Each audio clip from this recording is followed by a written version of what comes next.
बोले शंकर भगवान की।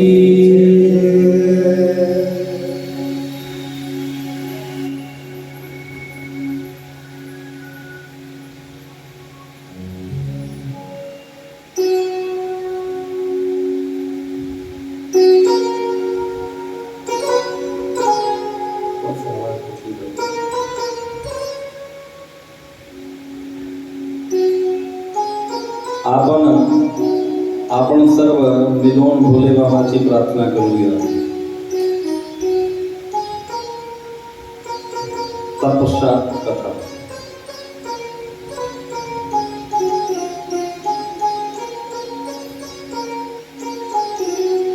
आशुतोष शशांक शेखर चंद्रमौली चिदंबरा कोटि कोटि प्रणाम शंभो कोटि नमन दिगंबरा।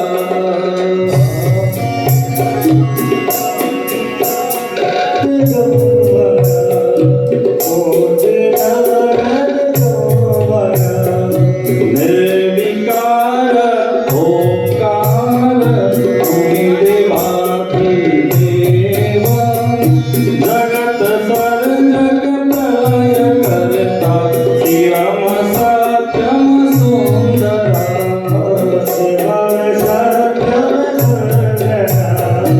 शिवम सत्यम सुंदरा निरंकार स्वरूप कामेश्वर महायोगीश्वरा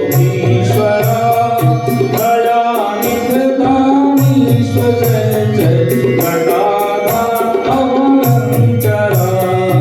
जटाधार अवलंकरा। शूलपाणि त्रिशूलधारी औघड़ी बारंबरी जय महेश त्रिलोचनाय विश्वनाथ विदंबरा। विश्वनाथ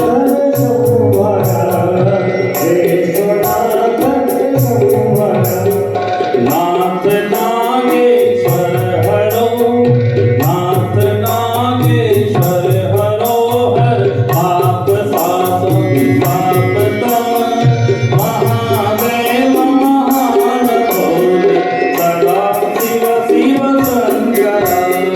सदा शिव शिव शंकरा सदा शिव शिव शंकरा। जगतपति अनुरक्ति भक्ति देव तेरे चरण हो क्षमा हो अपराध सब जय जयति जगदीश्वरा।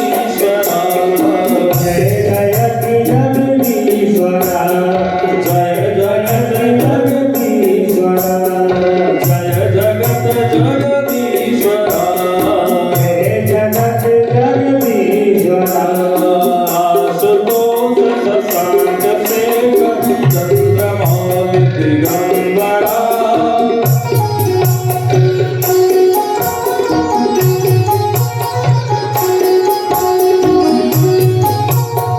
कोटि कोटि प्रणाम शंभो कोटि नमन दिगंबरा। कोटि नमन दिगंबरा कोटि नमन दिगंबरा कोटि नमन दिगंबरा कोटि नमन दिगंबरा।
श्री सीतारामचंद्र भगवान की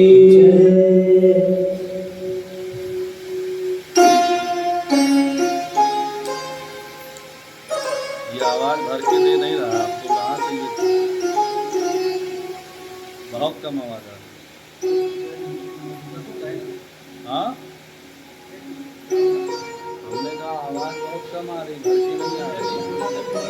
हाँ, सारा म्यूजिक प्लेयर हमारा आवाज दबा हुआ है, दबा दबा उसको कम कर, इसको बढ़ाइए। हाँ, भोले शंकर भगवान की जय।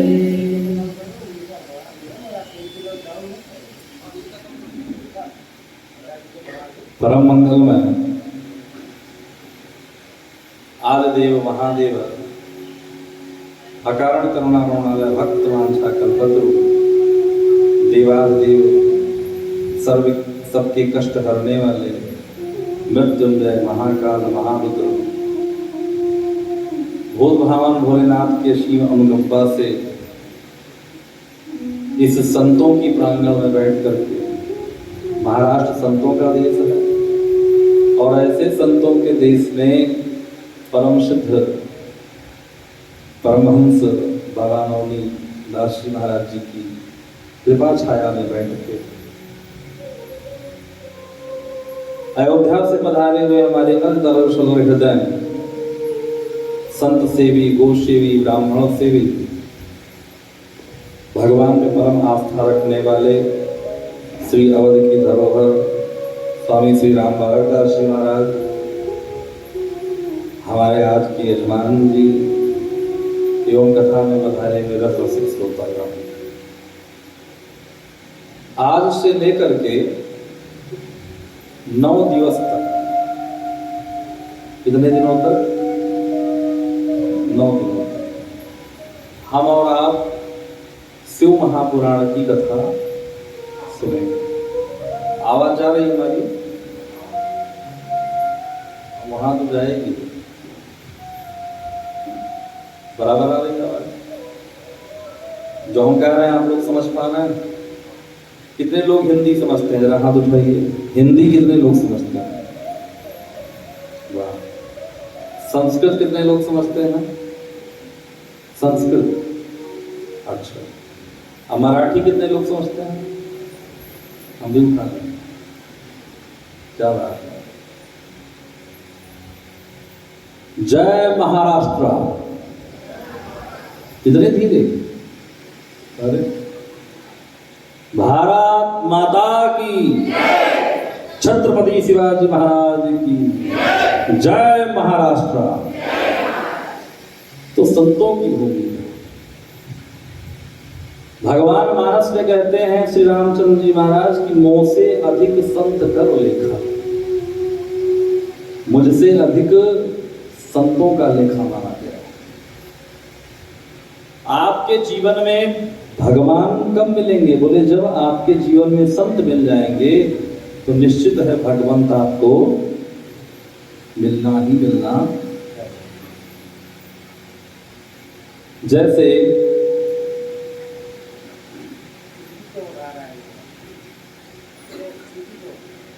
अभी आप त्वरित उदाहरण लीजिए तत्काल का। अयोध्या से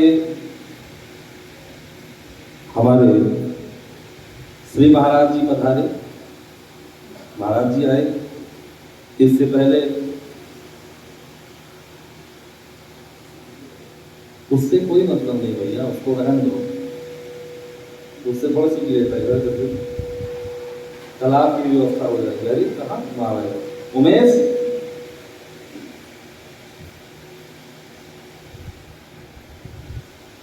कल भैया गुटका लगवा दीजिएगा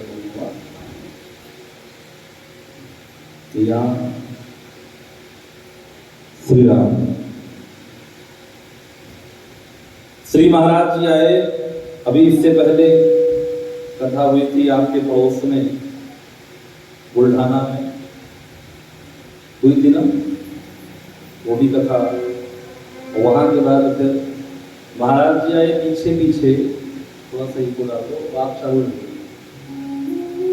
और पीछे पीछे देखिए सब लोग आते गए और आज ऐसा परम मनोहर परम समय आया कि हम और आप शिव महापुराण की कथा में बैठे हैं। मैं आपसे एक बात निवेदन करूं, जीवन में कथा की उपलब्धि धन बल से संभव नहीं है। अगर कोई ये सोचे कि हमारे पास धन बहुत है और हम कथा करा लेंगे तो ये संभव नहीं, जन बल से भी नहीं संभव है, यहां तक कि बाहुबल से भी संभव नहीं। भगवान भोलेनाथ की कथा तो केवल उनके कृपा बल से ही संभव है। जब तक भोलेनाथ की कृपा नहीं होती तब तक ये कथा नहीं हो सकती। और आप जितने लोग पांडाल में बैठे हैं यहाँ पर, आप ये मान करके चलिए कि आप सबके ऊपर भोले बाबा की कृपा है, क्योंकि कृपा नहीं होती तो यहाँ तक आप आ नहीं पाते। कहा गया ना, यह सर आवत अति कठिनाई, राम कृपा बिन आवन जाए। आप लोग कभी माघ मेला में स्नान करने गए? कोई गया हो तो आप बताइए। जो माघ का मेला लगता है प्रयागराज में, संगम में, अच्छा आप गए हैं? आप ठीक। आपने देखा होगा उस समय ठंडी बहुत पड़ती है ना, और जब उस ठंडी में स्नान के लिए लोग जाते हैं तो कुछ तो डुबकी मार के नहाते हैं, लेकिन कुछ लोग ऐसे किनारे ही कांपते हैं और दूर से ही वो स्नान कर लेते हैं, ऐसे प्रणाम कर लेते हैं।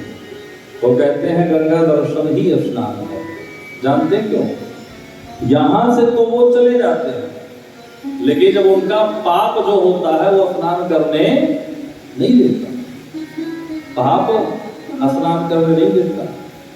मैं आपसे निवेदन करूं, आपने एक और देखा होगा कि जब गंगा जी में स्नान करते हैं ना, तो जब स्नान करते हैं तो क्या बोलते हैं? डुबकी लगाते समय हर हर गंगे बोलते हैं ना, हर हर गंगे। तो जब आप हर हर गंगे करते हैं तो जो आपके पूर्वज पितृलोक में हैं वो प्रसन्न हो जाते हैं, हमारे कुल में देखो ये जन्म लिए। और उसी समय जो पापी हैं वो बाहर घूम रहे होते हैं, वो कहते हैं तुम कहो हर हर गंगे, हम कर देंगे तुमको नंगे, कपड़ा लेके गायब हो जाते हैं। उनके भी पूर्वज कहते हैं हमारे खानदान में ये पैदा हुए, इनको जरूरी था पैदा होना। मतलब आप चले जाते हैं लेकिन आपका जो पाप है वो स्नान नहीं कर देते। इसी तरह से ये कथा भी एक गंगा है। कथा क्या है? गंगा। आपने भजन सुना होगा, राम कथा गंगा सुगम बही जाए, या में को नहाए। महाराज जी सब क्यों नहीं नहाते?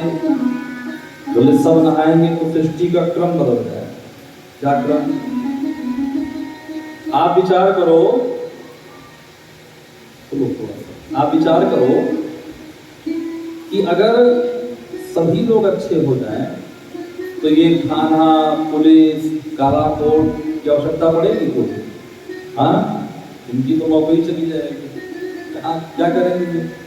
सभी लोग निरोगी हो जाएं तो बड़े बड़े जो हॉस्पिटल बन रहे हैं उनकी आवश्यकता पड़ेगी? नहीं पड़ेगी। तो बोले सब जरूरी। अगर सभी लोग कथा सुन करके तर जाएं तो फिर ये जो जीव जंतु, मुर्गी मुर्गा, छिपकली, चूहा, ये सब कौन बनेगा? ये भी जरूरी है 84 लाख किलोमीटर में। तो बगल में ही कथा हो रही है लेकिन फिर भी वो जा नहीं पाएंगे। से बगल से निकलेंगे, पोस्टर देखेंगे, पढ़ेंगे, लेकिन उनका जो पाप है वो पाप पांडाल तक आने नहीं देगा। पांडाल तक पाप आने नहीं देगा। और कदाचित तो पांडाल में आ ही गए किसी कारण से, तो क्या करेंगे जानते हैं? बगल वाले को कुछ ना कुछ समझाया करेंगे और बगल वाले उनको समझाया करेंगे, कथा में भी वो डिस्टर्ब करेंगे। पूर्व जन्म के पाप से हरि चर्चा न सुहाय। पूर्व जन्म का जो पाप होता है उससे भगवान की चर्चा अच्छी नहीं लगती, भगवान की कथा नहीं अच्छी लगती। अगर आपको अपने माता पिता अच्छे न लगे, कभी कभी होता है ना, माँ बाप डांट दे तो बच्चों को अच्छा नहीं लगता। अगर आपको आपके माता पिता अच्छे न लगे अगर आपको अपनी बहू अच्छी न लगे, आपको आपकी सास अच्छी न लगे, पड़ोसी की सास ज्यादा अच्छी लगने लगे, तो ये मान जाइए कि आपके सिर पे कलयुग सवार हो रहा है, निश्चित मानिए। तो भगवान की कथा आप लोग यहाँ बैठे हैं तो निश्चित ही बड़ भागी हैं, क्योंकि उनकी कृपा के बिना यहाँ बैठना संभव नहीं है। आज भोले बाबा की अहेतुकी कृपा हुई कि हम और आप शिव पुराण की कथा में प्रवेश करने जा रहे हैं। ये शिव महापुराण की जो कथा है, इसे श्रवण करने के लिए सबसे पहले हमें क्या करना होगा? बोले हमको और आपको शांत चित्त, एकांत चित्त, दत्त चित्त, भाव चित्त और समाहित चित्त होकर बैठना पड़ेगा। पहले बैठिए और अब श्रवण करें। शिव का मतलब क्या होता है जानते हैं आप? शिव किसे कहते हैं? व्याकरण में शिव शब्द सीने स्वप्न धातु से उत्पन्न होता है। सीने स्वप्न धातु से निष्पन्न होता है, जिसका अर्थ होता है जो समस्त पदार्थों का खान हो। शिव क्या है? जो समस्त पदार्थों के खान हो, जो समस्त तापों से निवृत्ति कराते हैं, जो सारे तापों से निवृत्ति कराते हैं। और शिव का एक तात्पर्य और है, शिवम कल्याणम करोति इति शिवा, जो कल्याण का है। शिव का मतलब होता है कल्याण, यानी शिव महापुराण का मतलब कल्याण का महापुराण। शिव पुराण का मतलब कल्याण का पुराण। हम अपने जीवन में इसके लिए बड़े परेशान रहते हैं कि जीवन में हम कहाँ जाएं हमारा कल्याण हो जाए, किससे मिले हमारा कल्याण हो जाए, क्या करें कि हमारे जीवन में विघ्न बाधा ना आवे। तो व्यास जी ने कलयुग के कलुषित मानवों को मुक्त करने के लिए, युक्त शुद्ध मुक्त करने के लिए शिव महापुराण की रचना की। अगर आप गवेषणा करेंगे कि सबसे कल्याणकारी पुराण कौन सा है, तो आप देखेंगे, अन्वेषण करेंगे तो देखेंगे कि वह पुराण केवल और केवल शिव पुराण है। भगवान शिव के गुणों का गुणानुवाद जिसमें किया गया है, भगवान शिव की चर्चा जिसमें है, असाध्य रोगों को दूर करने की औषधि जिसमें बताई गई है, हर प्रकार के पाप ताप से निवृत्त होने की विधा जहां बताई गई है।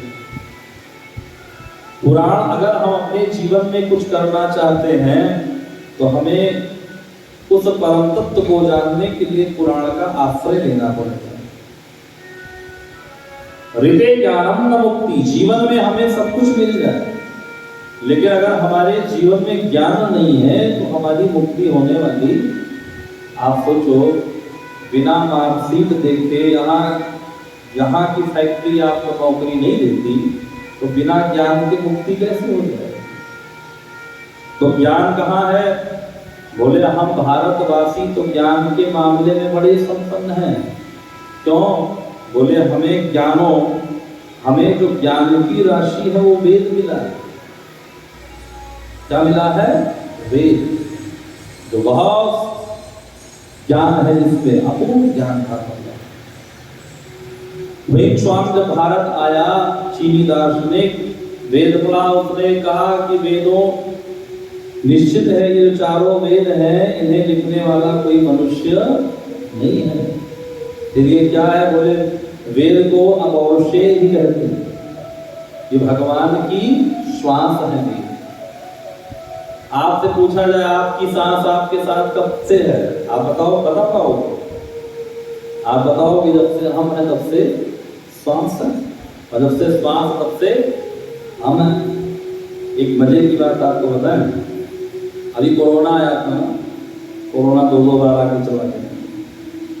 कोरोना के पहले लोग कहते थे, अभी भी शुरू कर दिया, फिर अपने में सब जीने लगे।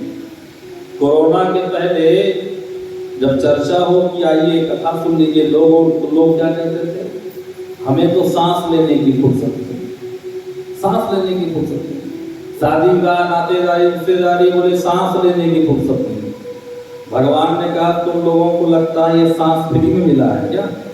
अब सांसें छीनते हैं तुम्हारी। अब हर आदमी फुर्सत, बस सांसें न मिले। फुर्सत तो बहुत है, लेकिन सांस की सुबह सुबह अपना ऑक्सीजन CO2 चेक करें कितना है, O2 कितना है, ऑक्सीजन चेक करता है। तो भगवान की जब से सांसें हैं, लेकिन वेद को हम लोग नहीं पढ़ पाते। यहाँ कोई वेद पढ़ा है? कोई ऐसा है जिन्होंने वेद का अध्ययन किया? नहीं। वेद कठिन भी है, वेद हम पढ़ नहीं सकते। तो वेदों को जानने के लिए हमारे यहाँ 2 प्रकार के ग्रंथों का निर्माण हुआ। ध्यान से सुनिएगा, 2 प्रकार के ग्रंथ। एक को कहते हैं इतिहास, दूसरे को कहते हैं पुराण। इतिहास पुराणाभ्याम, इतिहास पुराणाभ्याम वेदम संबंधे।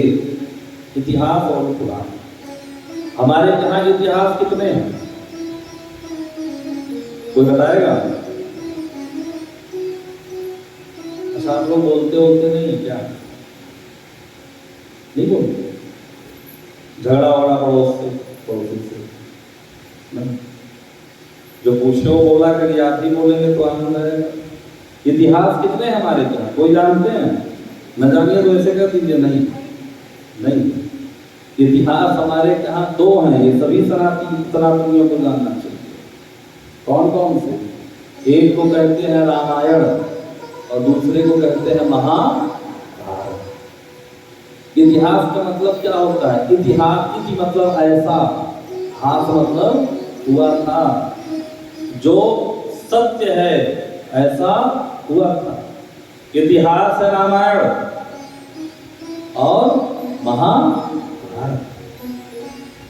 और पुराण कितने हैं हमारे यहाँ? कितने पुराण? 18 पुराण। अब वेद और पुराण, तो जिनको जानकारी ना हो, वेद तक ना पहुंच पाए, वो पुराणों का अध्ययन कर लें, इतिहास का अध्ययन कर लें। पुराण किसे कहते हैं? बोले पुराना अपि नवीनम, जो पुराना होते हुए भी हमारे जीवन की समस्या का नया समाधान देते हैं। हमारे जीवन की समस्या का नया समाधान देते हैं। आज का समय देखिए, कोई IAS बन रहा है, कोई PCS बन रहा है, बहुत लोग पढ़ रहे हैं, लेकिन उनके दिमाग पे तो बड़ा बल लगाया, बुद्धि का विकास हुआ, लेकिन मानसिक विकास नहीं हो पाया। तो बोले आज के बच्चों में वर्णन झेलने की क्षमता नहीं है। आप देखो, थोड़ी थोड़ी बात पे आत्महत्या कर लेते हैं, नहीं कर लेते? क्यों? क्योंकि मानसिक रूप से कमजोर है। आज के लोग केवल रोबोट हैं, क्योंकि अपने सनातन धर्म से दूर होने लगे। पुराण किसे कहते हैं? बोले जो पुराना होते हुए भी हमारे जीवन का नया समाधान देते। इतिहास में आप भगवान श्री राम की कथा देखिए। राम जी को भगवान न मानिए, केवल इंसान ही मान के देखिए। जो राम जी ने किया वो आप करिए। राम जी ने क्या किया? 14 वर्ष का भगवान को वनवास बाद में मिला, पहले अयोध्या की सत्ता मिल रही थी। क्या मिल रही थी? अयोध्या की गद्दी। अयोध्या का राज वैभव कैसा है जानते हैं आप? वाल्मीकि रामायण में वाल्मीकि जी कहते हैं, त्यक्त्वा सुदुष्टं सुरेक्षित राज्य रक्षित। अयोध्या का वैभव ऐसा है, इतनी संपत्ति है कि सुरेक्षित देवता भी देख के चलते हैं।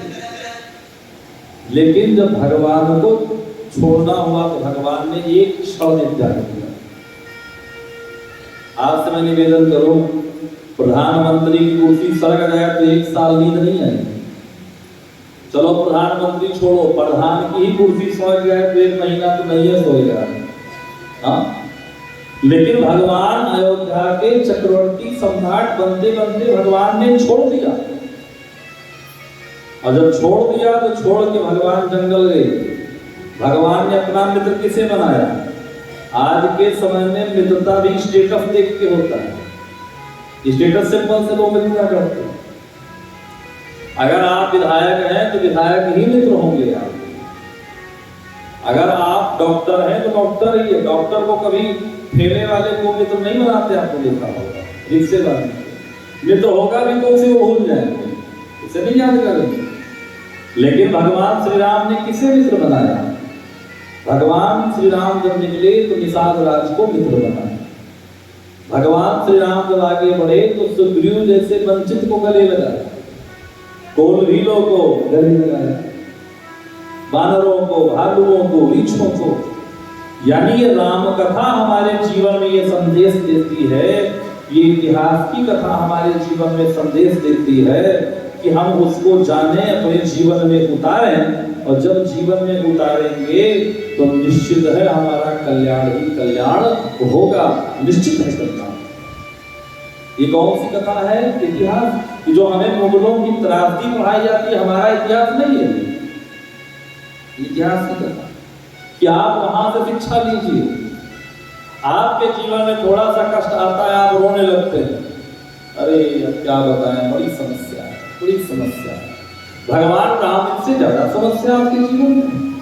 चलो राम जी की बात छोड़िएगा, आप भोलेनाथ की कथा में बैठे हैं, लोग कहते महाराज जी कथा सुनने आते लेकिन बड़ा मैनेजमेंट करना पड़ता है परिवार का। भोले बाबा से ज्यादा कोई मैनेजमेंट करता होगा?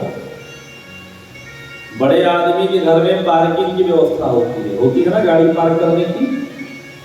भोले बाबा के कैलाश में भी पार्किंग है, और पार्किंग में कौन कौन है?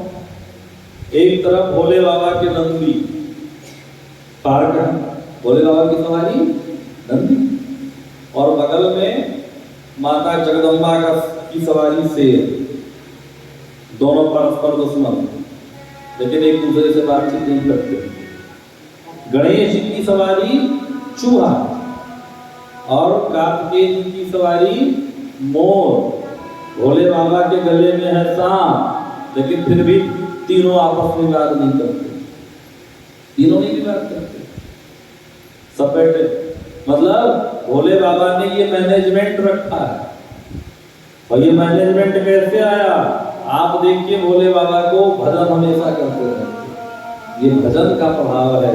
जहां पर भगवान का भजन होता है वहां पर नकारात्मक ऊर्जा नहीं आती, वहां हमेशा सकारात्मक बना रहता है।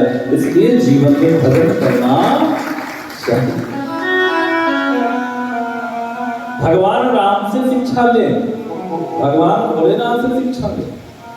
हम लोग अभी 15 अगस्त था ना, परसों 15 अगस्त 1947 को हमें अंग्रेजों की गुलामी से मुक्ति मिली। लेकिन हम लोग शरीर से तो मुक्त हो गए, लेकिन आज भी मानसिक गुलाम है।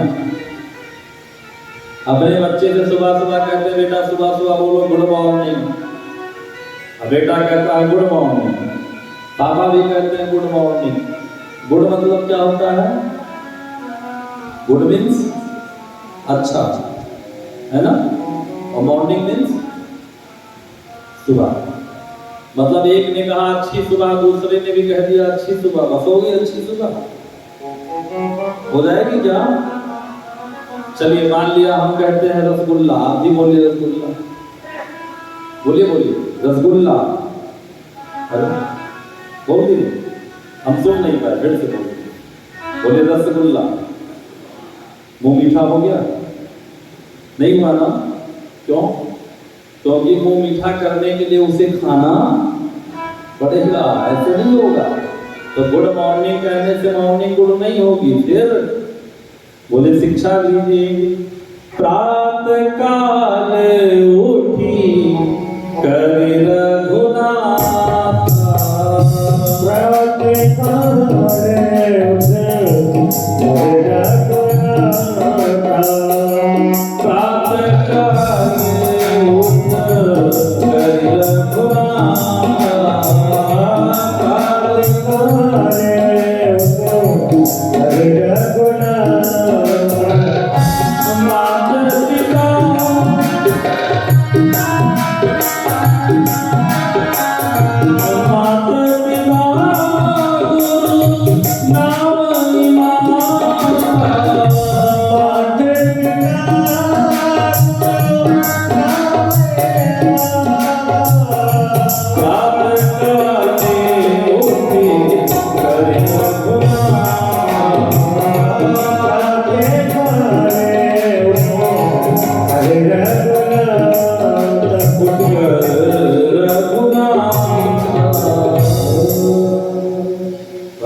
माँ को प्रणाम करते हैं।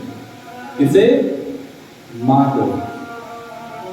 हमारे सनातन धर्म में माताओं, आप जो बैठी है ना, आपका ओहदा बहुत ऊंचा है। माताओं का बहुत ऊंचा ओहदा है। कहा गया है यत नारी पूजनते रमनते तत्र देवता।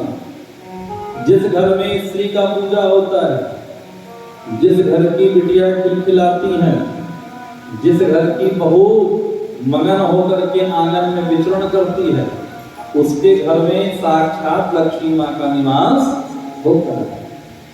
यत नारी पूजन। पहली गुरु बच्चे की कौन होती है? माँ। माँ ही संसार में बच्चे कराती है। तो माँ अपने बच्चों को सिखाए कि बच्चा सुबह उठे, क्या बोलते हैं, मुर्गा मुर्गी, जो सुबह उठे तो उठ करके सबसे पहले बड़ों को प्रणाम करें। घर में अगर एक व्यक्ति ने कह दिया श्री राम जय राम, और सब ने मिलके कह दिया क्या, जय जय राम जय जय राम, बस हो गई मॉर्निंग ग्लोरी। एक अनुभव की बात बताएं, आपने शायद अनुभव लिया हो ना लिया हो तो ले लीजिएगा। सुबह सुबह जो आप सो के उठिए, जो भजन, जो कीर्तन या जो फिल्मी गाना आपने सुना, वही पूरे दिन गूंजता रहता है। गूंजता ना दिमाग में, है ना? तो अगर सुबह उठ के राम राम कर लिया जाए तो क्या राम राम नहीं गूंजेंगे? अलग से कुछ करने की जरूरत ही नहीं। भगवान श्री राम भोलेनाथ के इष्ट देव है। बाबा के मंदिर में जाइए आप, ओम नमः शिवाय बोलिए, श्री शिवाय नमस्तुभ्यं बोलिए, हर हर महादेव बोलिए, उससे उतना प्रसन्न बाबा नहीं होते जितना जय सिया राम बोल दीजिए प्रसन्न हो जाते हैं। क्यों? क्योंकि भोलेनाथ के राम जी इष्ट देव मम बालक राम।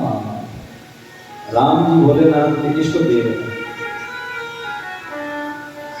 तो पुराण उसे कहते हैं जो पूरी आपी नवीनतम इति पुराण, पुराना होता हुआ भी हमारे जीवन का नवीन समाधान होता है।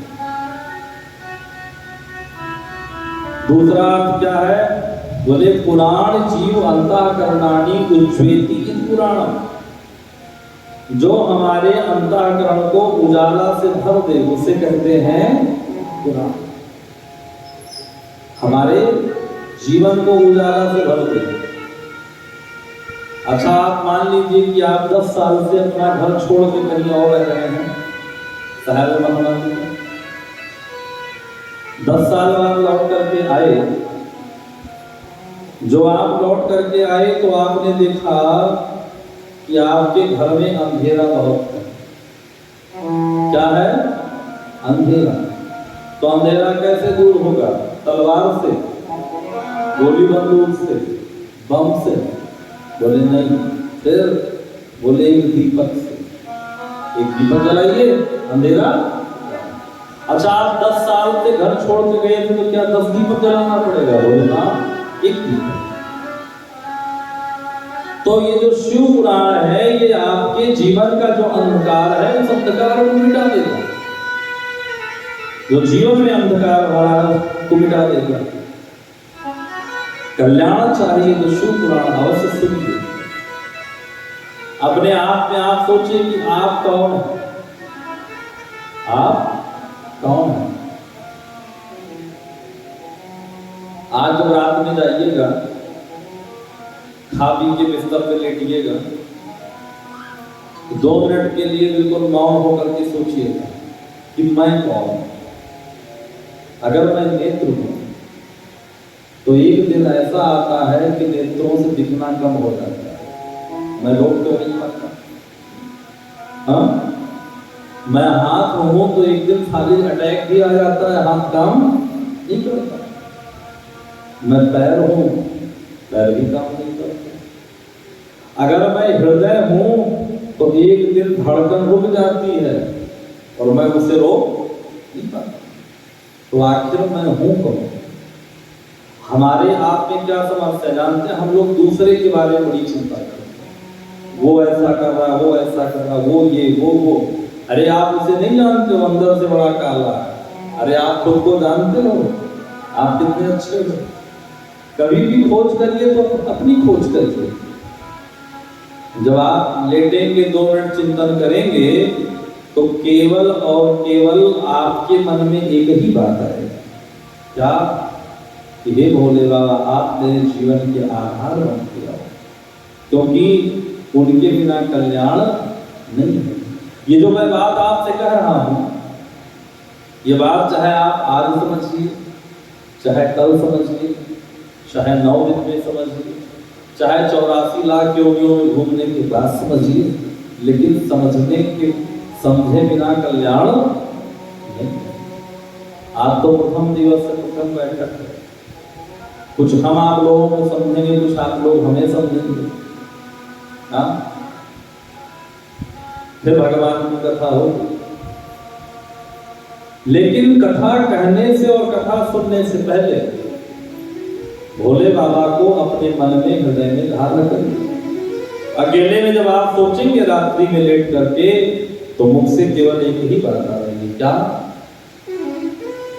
भोलेनाथ मेरे जीवन आधार बन गया, शिव शंभु मेरे जीवन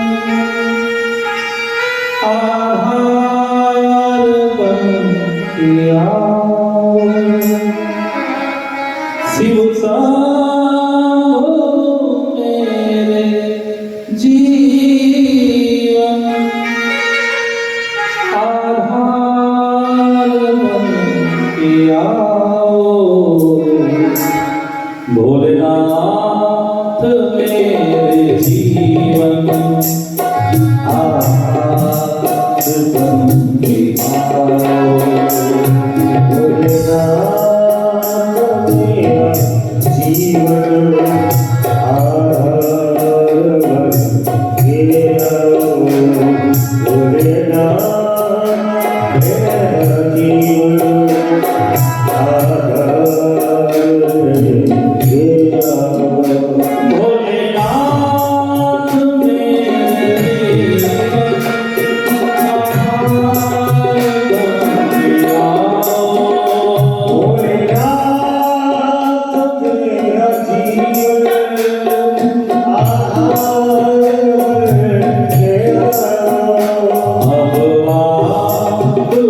जीवन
है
अब आप ही हमारे परिवार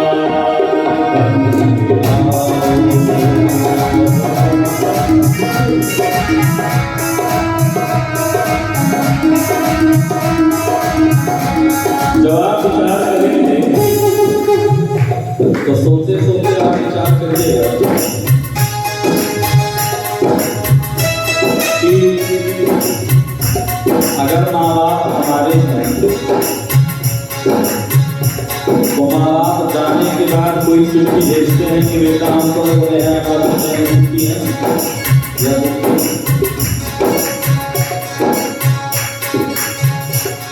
कोई भेजता है क्या?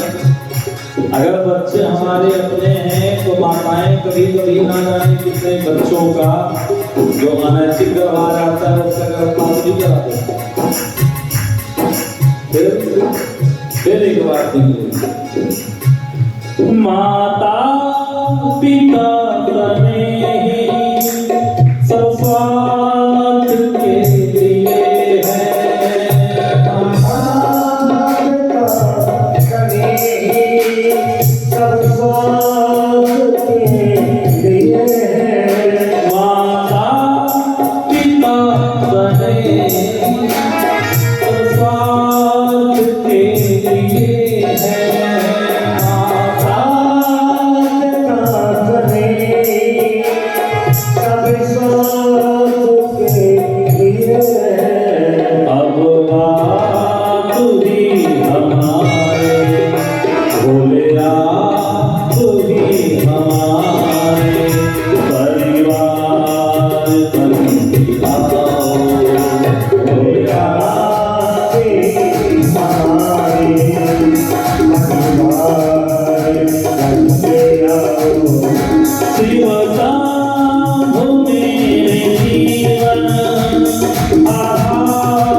जब भी भगवान के मंदिर में जाएं तो कुछ मांगिए मत।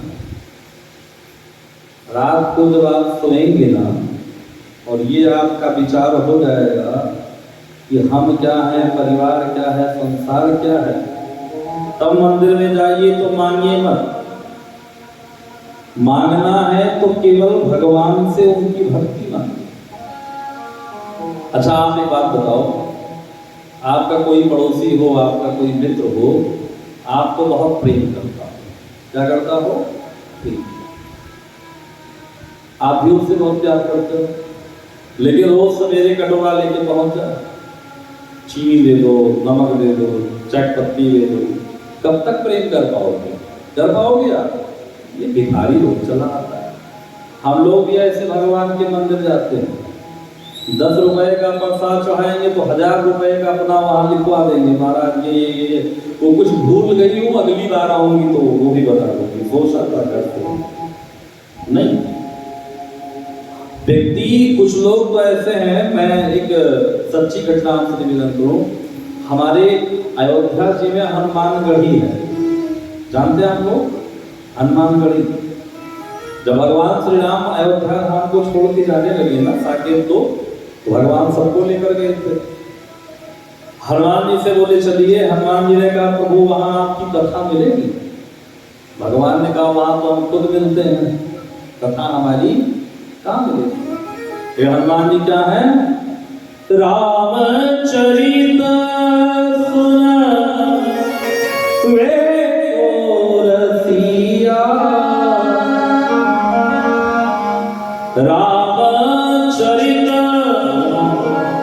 सुनवे को रसिया, प्रणाम राम लखन सीता बसिया। अपने हृदय में राम जी, लखन जी, सीता जी को बसा कर रखे। बोले हम मिलेंगे, कथा नहीं मिले। हनुमान जी ने कहा तो जाएंगे, क्योंकि रशिया है कथा के। तो हनुमान जी वहीं अयोध्या हनुमानगढ़ी पे आज भी हैं।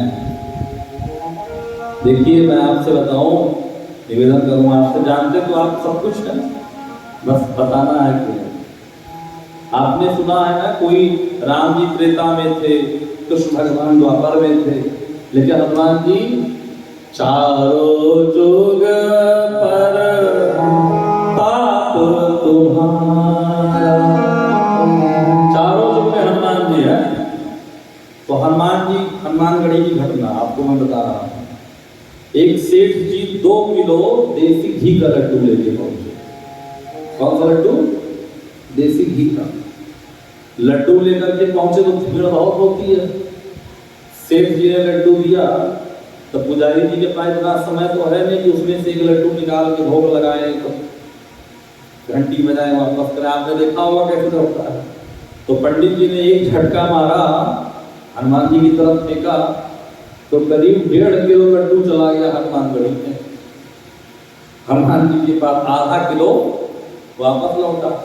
जैसे ही सेठ जी ने देखा डब्बा खोल के कि एक तिहाई चला गया, बोले डकैत ने लूट लिया, सारा लड्डू ले लिया, सारा लड्डू ले लिया।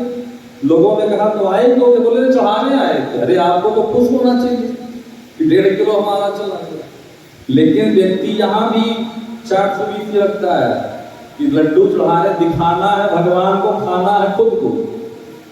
अपने खाने के लिए गए हैं, ज्यादा चला गया तो असलियत मुंह पे आ गई, लूट लिए, लूट लेंगे। ये नहीं होना चाहिए।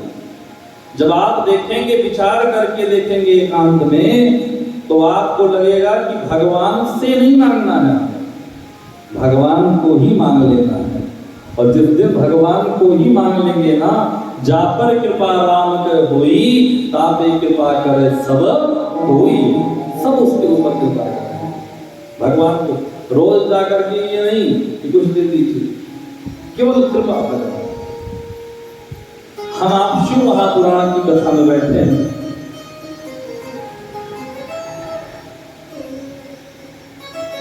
कथा क्यों होती है जानते हैं? जीवन जीने का उद्देश्य क्या है, यह जानने के लिए हमें कथा मिली। किसी से पूछा जाए भाई तुम जीते क्यों हो? कुछ लोग कहते हैं खाने के लिए, खाने के लिए जीते हैं, और कुछ लोग जीने के लिए खाते हैं। लेकिन संसार में आए क्यों, ये कहाँ पता लगेगा? ये हमें अंग प्रत्यंग क्यों मिले, कहाँ पता लगेगा? बोले भगवान की कथा में पता लगेगा।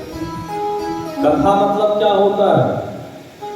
हमारे वैयाकरण में एक एक शब्द के बहुत अर्थ हैं।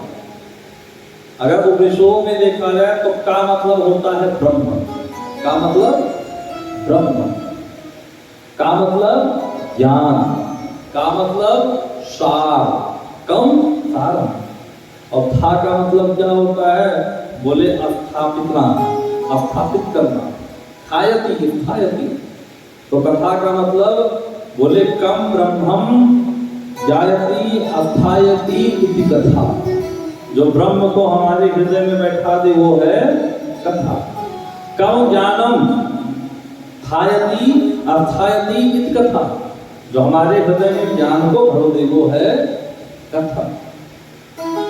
तो भगवान शिव जी की कथा तो कल्याणकारी। लेकिन कथा क्यों सुनना चाहिए? अभी कौन सा महीना चल रहा जानते हैं आप लोग? श्रावण। श्रावण का नाम श्रावण क्यों पड़ा जानते हैं? नहीं जानते? हमारे यहाँ 27 नक्षत्र है। कितने? 27, 27, 28वां है अभिजित। तो जो महीने के अंतिम में जो नक्षत्र पड़ता है उसी नक्षत्र के नाम पे महीने का नामकरण। जैसे चित्रा नक्षत्र जब पड़ेगा तो चैत लग जाएगा, विशाखा पड़ेगा तो वैशाख, है ना, ज्येष्ठा पड़ेगा तो जेठ। इसी तरीके से इस महीने के आखिरी में श्रवण पड़ता है, इसलिए इसका नाम पड़ा श्रावण। और ये जो सावन है ये अधिक मास, मलमास, पुरुषोत्तम मास से घिरा हुआ सावन है जो 19 वर्षों के बाद है। श्रवण का मतलब होता है सुनना। श्रावण में सुनने का बहुत महत्व है, सुनने का बहुत महत्व है। और पहली भक्ति कौन सी है? भागवतकार कहते हैं श्रवणम कीर्तनम कृष्णोपास सेवनम। पहली भक्ति है श्रवण करना। श्रवण करना क्यों? बोले जब आप श्रवण करेंगे तो आप जानेंगे, और जब तक भगवान को जानेंगे नहीं तो मानेंगे कैसे? इसलिए सबसे पहले श्रवण करें। श्रवणम कीर्तनम, श्रवणम कीर्तनम, श्रवण करिए, कीर्तन करिए, मनन करिए, तब भगवान की कथा आपको मिलेगी, तो उनसे प्रेम जगेगा। ये विदर्भ के अंतर्गत आता है ना, विदर्भ। विदर्भ के राजा कौन थे? राजा भीष्म, जिनकी कन्या थी माता रुक्मणी। विदर्भाधिपति महा मैया रुक्मणी को भगवान कृष्ण से कैसे प्रेम हुआ था जानते हैं? आप लोग तो विदर्भ में हैं। मैया रुक्मणी ने भागवत में आपने सुना होगा 7 श्लोकों की एक चिट्ठी लिख के भेजी थी भगवान, जिसमें पहला लाइन क्या था? श्रुत्वा गुणान् भुवन सुंदर प्रणवतां ते। प्रभु आपके गुणों को सुन कर मैं आपसे प्रेम करती हूं। जिसकी चर्चा ज्यादा होती है उससे प्रेम अपने आप हो जाता है, होता है ना, अपने आप प्रेम हो जाता है। तो शिव पुराण कथा सुनने का मतलब है कि शिव जी से आप प्रेम करिए, भोले बाबा से आप प्रेम करिए। जब, क्योंकि आप सबने सुना होगा, पोथी पढ़ पढ़ जग मुया पंडित भया ना होए, और 2.5 अक्षर प्रेम सो पढ़े सो पंडित हो। केवल प्रेम। मानसकार कहते राम ही केवल प्रेम किया। तो कैसे होगा? बोले जब हम कथा को सुनेंगे, जानेंगे, समझेंगे। लेकिन कलयुग का मानव बिना स्वार्थ के कुछ नहीं करता। तो सबसे पहले शिव महापुराण में 24,000 श्लोक हैं, लेकिन उस ग्रंथ में प्रवेश करें उससे पहले हम लोग महात्म को श्रवण करेंगे। किसे? महात्म को। महात्म को क्यों श्रवण करेंगे? बोले महात्म का मतलब होता है महत्व। जब तक हम जानेंगे नहीं तब तक मानेंगे नहीं, और जब तक मानेंगे नहीं तब तक काम बनने वाला नहीं है। तो जानेंगे कैसे? बोले सबसे पहले शिव महापुराण के महात्म की चर्चा करें। नैमिषारण्य जानते हैं आप लोग? 88,000 ऋषि वहां हमेशा बैठे रहते थे। आज वही ऋषि प्रयागराज गए। कहां गए? प्रयागराज। ऋषियों ने सोचा कि बहुत स्वाहा स्वाहा कर लिया, खूब अगरबत्ती दिखा ली, खूब परिक्रमा लगाया, खूब से गांव घूमे, गजानन महाराज का खूब दर्शन किया। लेकिन अब क्या करें? अब तो कमर साथ नहीं देती, बुढ़ापा आ गया, पैदल नहीं चल पा रहे। अब क्या करें? तो सबने 1,00,000 वर्षों का सत्संग सत्य रखा, जिसमें एक ऋषि हैं जिनका नाम है सौनक जी महाराज। नाम याद रखिएगा। कौन ऋषि? सौनक जी महाराज। हमारे सनातन धर्म के लोगों में ये बहुत बड़ी कमी है, बहुत बड़ी कमी है। क्या कमी है? सनातन धर्म के लोगों को अपने धर्म से मतलब नहीं रहता। आप लोग एयरपोर्ट तो गए होंगे। एयरपोर्ट में आप देखेंगे कि प्रे हाउस होता है। जो प्रे हाउस होता है, प्रे होम, उसमें आप देखेंगे कि जो ईसाई लोग हैं वो उसमें रहते हैं। मुस्लिम को देखेंगे अपना वो लेकर के आसन वहां रहते हैं, उनकी नमाज अदा करते हैं। लेकिन आपको कोई हिंदू नहीं मिलेगा। हिंदू कहाँ मिलेंगे जानते हैं? बगल में ही स्मोक रूम होता है, सिगरेट, उसमें रहते हैं।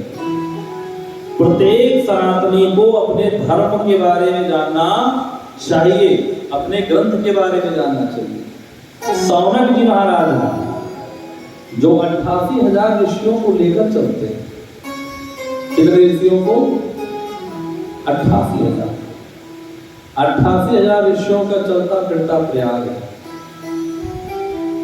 संगम है। आज सौनक जी महाराज प्रयागराज में बैठे हैं और चर्चा हो रही है कि आज कौन सी कथा सुनी जाए।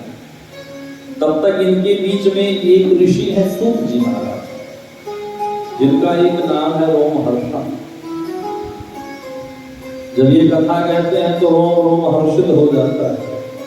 ये आए और व्यास आश्रम में इनको बिठा करके पूजा किया गया और रोमहर्षण जी से कहा गया, महाराज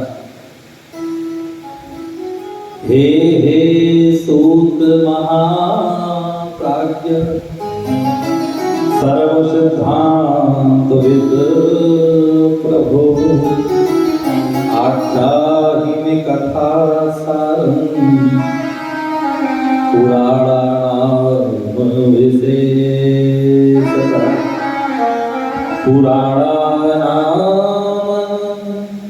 विशेषतः सौनक जी महाराज 88,000 ऋषियों का प्रतिनिधित्व करते हैं। जैसे ये वेदी बनी है ना, ये रंगोली नहीं है कोई, ये वेदी है। आज हमारे यजमान जी पूजा किए यहाँ। पितृदोष से छूटने के लिए 2 उपाय हैं। एक है श्रीमद् भागवत कथा, दूसरा है शिव पुराण। आप घर में बहुत पैसा हो फिर भी कलह का माहौल बना रहता है। बच्चे हर बार पढ़ाई बहुत अच्छा करते हो लेकिन 1 या 2 नंबर से चूक जाते हैं। सब कुछ होने के बाद भी पति पत्नी में रोज बवाल होता है, घर में न कटे, रात में नींद ना आवे, हमेशा सिर में दर्द बना रहा है। डॉक्टर के पास जाएं तो डॉक्टर कहें इनको कोई रोग नहीं है। ये सब पितृदोष के लक्षण हैं। पितृदोष के लक्षण हैं। जिनके पितरों का ठीक से पूजा पाठ पिंडदान नहीं होता तो वो पितर लोक में जाते हैं। यहाँ तक कि कहा गया है भगवान का कितना भी पूजा कर लीजिए, लेकिन अगर पितरों का पूजा आपने नहीं किया तो भगवान आपकी पूजा को स्वीकार नहीं करते। तो जैसे ये वेदी बनी है, आज हमारे यो 2 यजमान भैया लोग सामने बैठे हैं, आप यजमान बन के पूजन किए, सुंदर भगवान का पूजन हुआ। पूजन का अनेक फल है। पितृदोष से मुक्ति, निर्मुक्ति, भगवान की कृपा को प्राप्त करना, सुन तो कथा सभी रहे हैं, लेकिन यजमान मन के कथा सुनना बड़ी बात है। यजमान मन के आज सौनक जी महाराज प्रतिनिधित्व कर रहे हैं, जैसे आप लोग यजमान मन के प्रतिनिधित्व कर रहे हैं, ऐसे सौनक 88,000 ऋषि उनके पीछे हैं।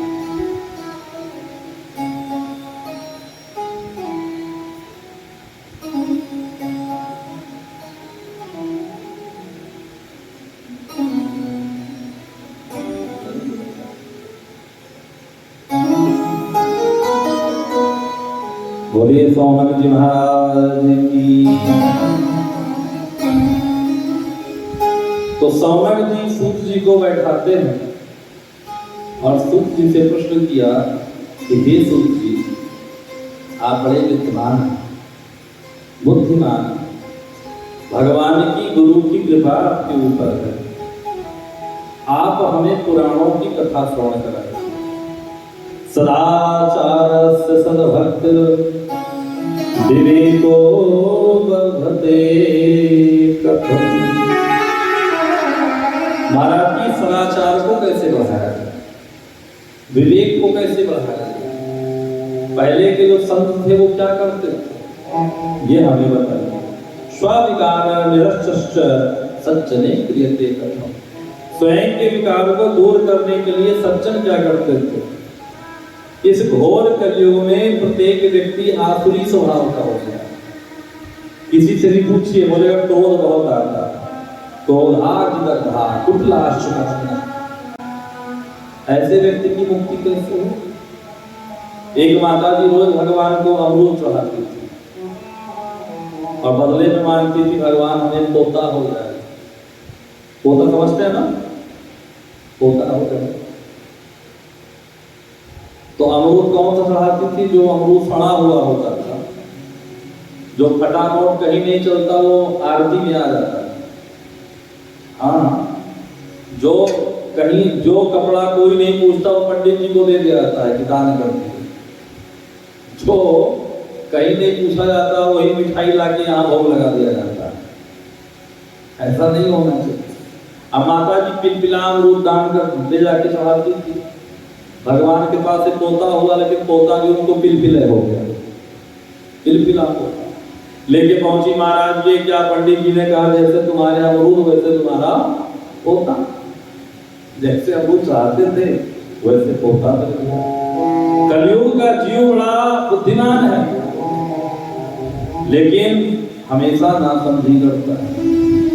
हमें आप ये बताइए कि इस घोर कलयुग में भगवान को प्राप्त करने का उपाय क्या है? भगवान को प्राप्त कैसे किया जाए? त्रेता युग में यज्ञ से भगवान को प्राप्त करते थे, सतयुग में तपस्या से, त्रेता में यज्ञ से, द्वापर में थोड़ा और आसान कर दिया गया। क्या किया गया? पूजा पाठ से भगवान मिल गए। लेकिन कलयुग का व्यक्ति तो पूजा भी करता है, वो दिखाने नहीं करता। पूजा कम करते हैं, अपनी घड़ी ज्यादा चमकाते हैं। कलयुग का मानव जो हर चीज में अपना स्वार्थ खोजता है, उसका कल्याण कैसे हो? जबकि कलयुग में तो बहुत आसान है, लेकिन लोग उठा करके दोष कलयुग के लिए, अरे कलयुग चल रहा महाराज, अरे कलयुग क्या करे भाई? गोस्वामी जी कहते हैं, कल युग समयुग आन नहीं, जो नर कर विश्वास, गाय राम गण गुण विमल, उतरही बिना ही प्रयास। कलयुग तो वैसे भी सरल है कि भगवान का केवल नाम ही लेना है। क्या लेना है? नाम। लेकिन कलयुग में बुद्धि ऐसी बिगाड़ी है कि भगवान का नाम भी नहीं ले पाते। भगवान का नाम भी नहीं लिया जाता।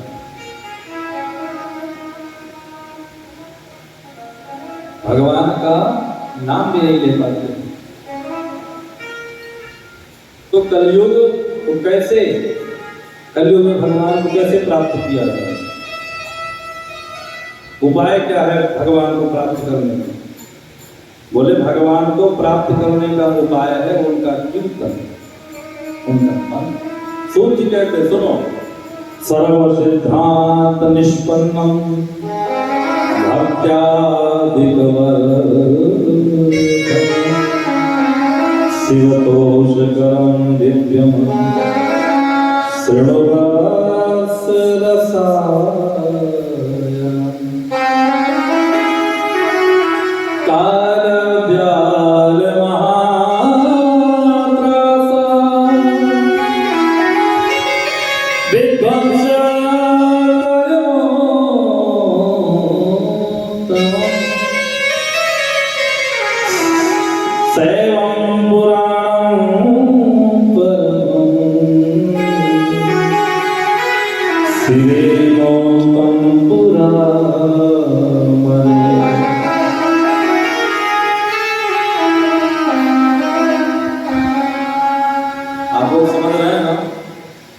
कितने लोग समझ रहे हैं? हाथ उठाइए। कितने लोगों के समझ में कथा आ रही है?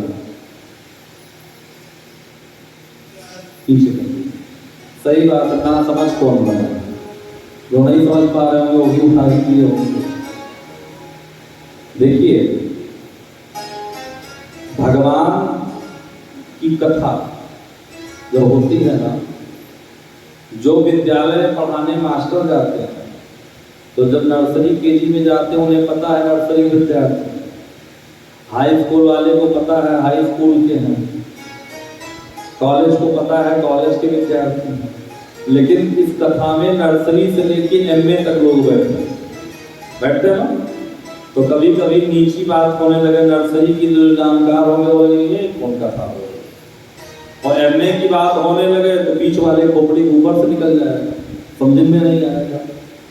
तो मैं आपसे निवेदन करूं, जो बात आपको छोटी लगे वो मान जाइए हमारे नीचे क्लास वालों के नीचे, और जो बात सिर के ऊपर से निकल जाए वो समझ जाइए कि ये दूसरे क्लास के लिए, हमसे ऊंची क्लास के लिए, और जो आपके समझ में आ जाए वही मानिए कि हमारे लिए है, नहीं वही मानिए। श्लोक बोलना भी जरूरी है।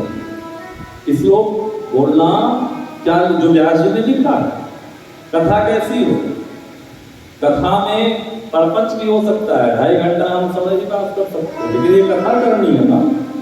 कथा कैसी हो? सूत जी कहते हैं शिव तोष करम दिव्यम, केवल आपको खुश करने वाली ना हो, भगवान भोलेनाथ को भी संतोष मिलेगी, ऐसी कथा। रसायन, रसायन मतलब जानते हैं आप लोग? रसायन नहीं जानते?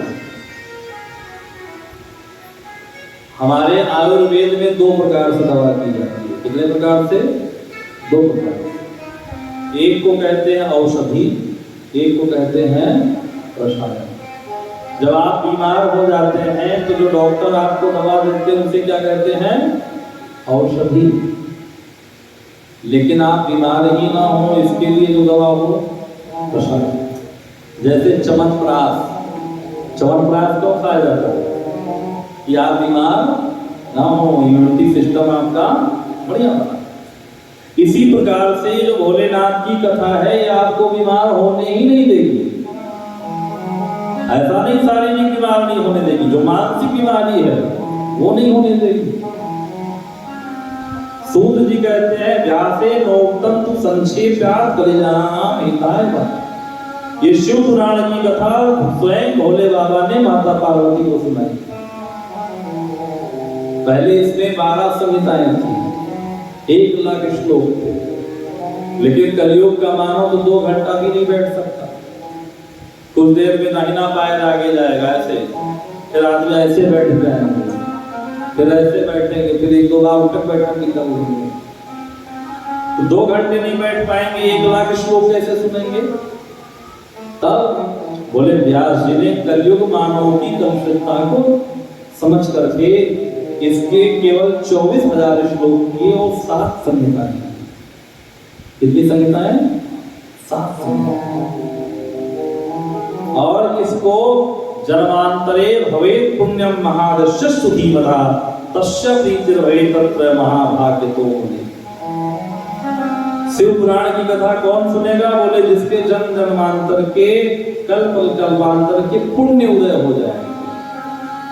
मैं आपसे निवेदन करूं आज प्रथम दिन है, आप जितने भी लोग बैठे हैं, जब आपका पुण्य उदय होगा तो आपको पुण्यशाली लोग मिलेंगे जो कथा में लेकर आएंगे, और जब पाप उदय होगा तब पापी लोग मिलेंगे, बम्बो मार देंगे, जेल आ जाओगे। तब आप कहोगे हम तो घूमने आए, तुम्हें पता नहीं था आतंकवादी है। जब पुण्य उदय होगा तो भगवान की कथा मिलेगी। कल से जब आप लोग कथा में आइएगा तो दो लोगों को और लेकर आइए। कितने लोगों को? अच्छा, कितने लोग लेकर आएंगे जरा हाथ बताइए। अच्छा, बाकी लोगों की अपने पड़ोसी से बनती नहीं क्या? आप लोगों की नहीं बनती? बनती है तो बनती है तो लेकर आइएगा। चलिए, कितने लोग दो लोगों को लेकर आएंगे? हाथ उठाइए और रुके रहिए, नाम नोट कर ले हमारे। बोले शंकर भगवान की। देखिए, एक गूढ़ बात बताएं, अंदर रहने दीजिएगा, बाहर मत जाने दीजिएगा। LIC एजेंट जानते हैं ना? LIC जिंदगी के साथ भी जिंदगी के, हाँ, जब ये आते हैं तो सारा फायदा आपका बताते ना, कदाचित ऐसा हुआ तो ऐसा, लेकिन वो एक बार भी ये नहीं बताते हैं कि आप बीमा करा लोगे तो हमारा कमीशन कितना होगा। कोई बताता? नहीं बताता। तो जब कथा में आप स्वयं आएंगे तो आपको तो लाभ है ही, जब दो चार लोगों को और लेकर आएंगे तो भगवान की कृपा और आप पे बनेगी। इसलिए सनातन धर्म के कार्यक्रम में सभी सनातनियों को जोड़ना चाहिए। ये हमारे श्री महाराज जी, स्वामी श्री राम बालक दास जी महाराज, आपका 1110 कथाओं का संकल्प, महाराज जी ने 501 श्री राम कथा करा दी, 501 भागवत कथा करा, और अब 108 शिव महापुराण का संकल्प चल रहा है। आपका कहना ही यही है कि सनातन धर्म के सनातनी जो सोए हुए हैं उनको जगाया जाए और उनको जोड़ा जाए अधिक से अधिक संख्या में। एक बार जोरदार ताली श्री महाराज जी के लिए। उन लोगों को जोड़ा जाए अधिक से अधिक संख्या में। अभी आप सोचिए, अभी ये किसी और धर्म का कार्यक्रम होता, ये पंडाल भरता की बसता, भर जाता ना, लेकिन सनातन धर्म का है तो सनातनी तो सोए हैं, उनको जगाना पड़ता है, कहना पड़ता है उनसे, उठ जाग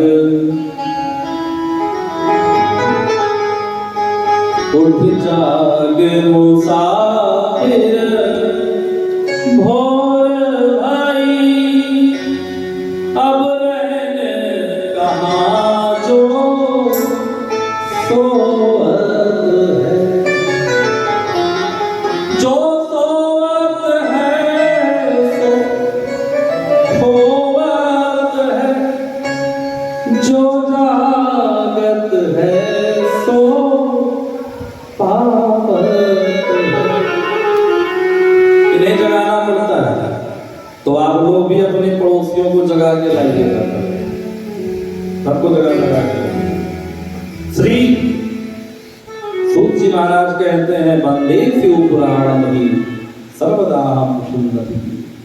शिव पुराण की वंदना करके कहते हैं, महाराज ये शिव पुराण की कथा कल्याण करने वाली।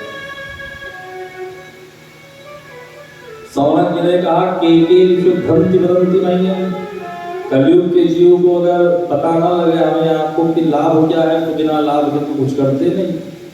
तो बोले, कौन कौन जीव ऐसे हैं जो शिव पुराण की कथा सुन के तर गए? कोई उदाहरण है आपके पास? के विशुद्धंति वदंति मह्यम, मुझे आप बताओ। बोले, सुनो, सूत जी कहते हैं, यहां से महात्म्य की कथा प्रारंभ होती है। सूत जी कहते हैं, हे मानवः पापकृतो दुराचारता कलाः, कामनिरता नित्यं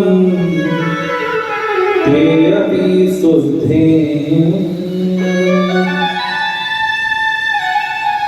कहते हैं, सौनक जी, जो मनुष्य पापी हो, दुराचारी, खल हो, काम और क्रोध में निरंतर डूबा हो, वो भी अगर इस शिव महापुराण की कथा को सुन लो तो वो भी तर जाता है। वो भी शिव पुराण की कथा सुन ले तो तर जाता है। जो लोग छल कपट करने वाले हैं, क्रूर स्वभाव वाले हैं, अत्यंत निर्दयी हैं, कलयुग में वो भी इस ज्ञान यज्ञ से शुद्ध हो सकते हैं। यद पुण्यं सर्वदानेषु सर्वयज्ञेषु वै मुने संभो पुराण श्रवणं तत्फलं निश्चलं भवेत्। इस संसार में जितने भी प्रकार के दान हैं, यज्ञ हैं, इस संसार में जितने प्रकार के पुण्य हैं, यज्ञों से मिलते हैं, वो पुण्य मात्र शिव पुराण की कथा को सुन के मिल जाते हैं। महाराज कथा तो बहुत अच्छी है, कितनी बार सुनी जाए, कब सुनी जाए, बोले ये मत पूछो। फिर सदा सेव्या सदा सेव्या सदा सेव्या विशेषतः एत शिव पुराणस्य कथा परमानि।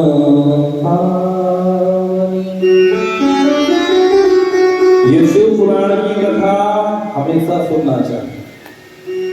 किसी ने कहा कितना सुने, टीवी में हमेशा सुनाई देते हैं, मोबाइल खोलो, मोबाइल में हमेशा कथा होती है, कितना सुने। लोगों ने कहा, संत ने कहा खाने के लिए तो नहीं कहते हो, भोजन के लिए कोई नहीं कहता, कितना करें, अभी तो रात में किया था, अभी तो दोपहर में किया था। भोजन में मात्रा है भोजन, और भजन में कोई भी मात्रा नहीं है। मतलब बोले भजन करिए तो कितना भी करिए, लेकिन भोजन लिमिट में करिए, मात्रा में।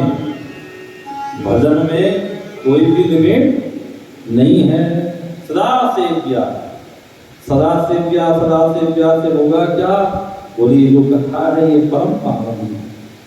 चतुर्विंशति सहस्रोक्त ग्रंथों की सप्त संहिता। इस शिव महापुराण में 24,000 श्लोक। कितने श्लोक हैं? हाँ, 24,000। 7 संहिताएं। समकालीश्वर ने कहा सूर्य जी महाराज उदाहरण देकर समझाइए। बोले सुनो कि रात नगर में एक देवराज नाम का ब्राह्मण रहता था। देवराज नाम का ब्राह्मण था जो ज्ञान दुर्बल था। ब्राह्मण शरीर से दुर्बल होगा तो चलेगा, लेकिन ज्ञान में दुर्बल नहीं होना चाहिए। ज्ञान दुर्बल था, अपने ही लोगों को ठगने का काम करता था। अच्छा, विश्वासघात कहाँ होता है जानते हैं? जहां विश्वास होता है दूसरा कैसे घात करे, अपनों को रिकट करता। एक बार इसने तालाब में नहाते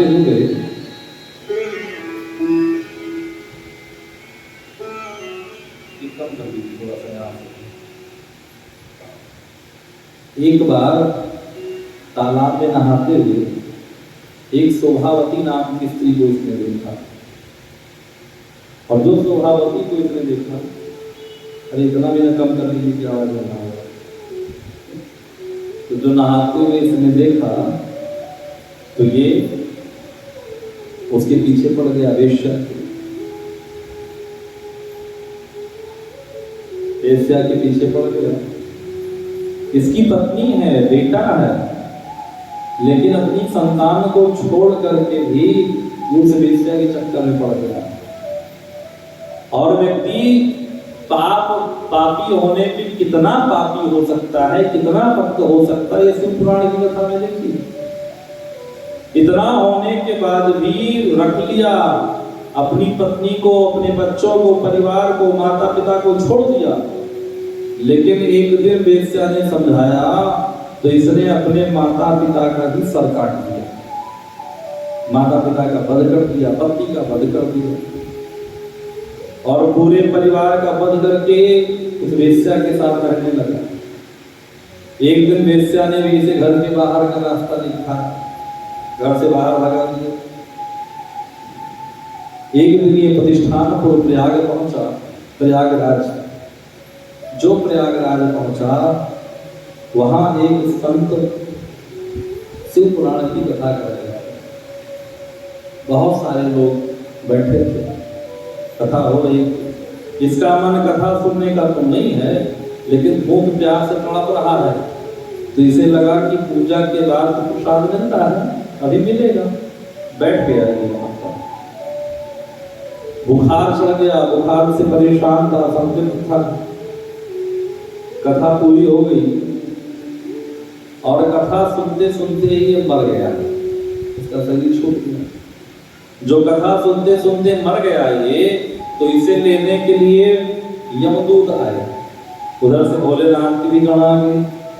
यमदूतों ने कहा कि इसे लेने आए हो, इसने पूरे जीवन पापाचार, अत्याचार, भ्रष्टाचार, दुराचार किया, आप क्यों चले आए लेने के लिए? भगवान शिव के गणों ने डरा के धमका के यमदूतों से इसे छुड़ा दिया और शिव लोग लेकर के गए। यमपुरी के जितने दूत थे सब लौट के आए। यमराज से बोले, महाराज ऐसे नहीं जाएंगे, पहले खाता ठीक से देख लिया करो। बोले सुनो, अगर किसी ने भूल करके भी गलती से रुद्राक्ष पहन लिया है, भूल त्रिपुंड लगा लिया है, भोलेनाथ का नाम ले रहा है, तो तुम उसको लेने के लिए नहीं जाओगे, वो तो सीधे शिवपुरी आएगा, शिवगण जाएंगे, उसे शिव भोग लेकर के जाएंगे, तुम लेने नहीं जाओगे। ऐसे कथा आपने भागवत में अजामिल की सुनी होगी। अजामिल ने पूरे जीवन पापाचार, अत्याचार, भ्रष्टाचार किया, वेश्या को रखा। अंत में किसी संत के कहने पर अजामिल ने अपने बेटे का नाम नारायण रखा। क्या रखा? नारायण। और जैसे यमदूत आए तो ये अपने बेटे को बुलाने लगा। दूरे क्रीडनमासक्तम नारायण आवाम्यहम्। और जैसे ही इसने नारायण को बुलाया तो नारायण को बुलाते ही भगवान के गण प्रकट हो। अच्छा, कभी कभी जब ये कथा मैं सुनता हूँ, पढ़ता हूँ, तो एक बात याद आती है कि ये नाम भगवान परख लोग रखते थे। तो बेटे को बुलाया तो भगवान आ गए। आज के समय में लोग नाम रखते हैं चिंटू। अब बुलाया जाए चिंटू तो कौन आएगा? भगवान आएंगे। मिंटू में भगवान आएंगे? कैसे आएंगे? इसलिए बच्चों का नाम जब भी रखें तो भगवान परख रखना। पूरे जीवन पापाचार, अत्याचार किया, लेकिन अंत में दीवान पे बैठ करके भोलेनाथ के लोक को चला। हम आप जितने भी लोग हैं, कोई भी इस संसार में परमानेंट नहीं है कोई? आप लोगों ने आधार कार्ड बनवाया कि नहीं बनवाया? बैंक से भी तो लिंक करा दिया ना, ऐसा समय से आता रहता है। लेकिन आधार कार्ड के साथ साथ आप लोगों के पास कोई लाइफ लाइन कार्ड है? यमराज आवे तो आप दिखा दो, अभी नहीं चलता, कुछ दिन बाद चलूंगा, ऐसा कुछ नहीं है ना। जीवन में सबके लिए ब्रह्मा जी ने लिख दिया है। और ये जो हमें पूरा शरीर मिला है ना, कि प्रत्येक शरीर के प्रत्येक अंग के कुछ ना कुछ मतलब है। लोग कहते हैं भगवान की हमारे ऊपर क्या कृपा है, रात में सो रहे हैं और सुबह उठ जा रहे हैं, कृपा नहीं है? हाँ, आप सो रहे हो फिर भी धड़क रहा है उधर। बहुत लोग सोते हैं, सोते ही रह जाते हैं। कृपा का अनुभव करिए, कृपा का अनुभव करिए। आज आप कथा में बैठे हैं, ये भगवान की कृपा बरस नहीं बरस। हम छम बरस रही शिव की कृपा, बरस रही शिव की कृपा, जब की कृपा बरस रही जब की कृपा प्रभु प्रभु सब में समभाव विराजे, प्रभु सब में समभाव विराजे, करते सब कल्याण बरस रही बरस रही बरस रही प्रभु की कृपा, बरस रही बरस रही प्रभु की कृपा, बरस रही प्रभु की कृपा बोले शंकर भगवान की।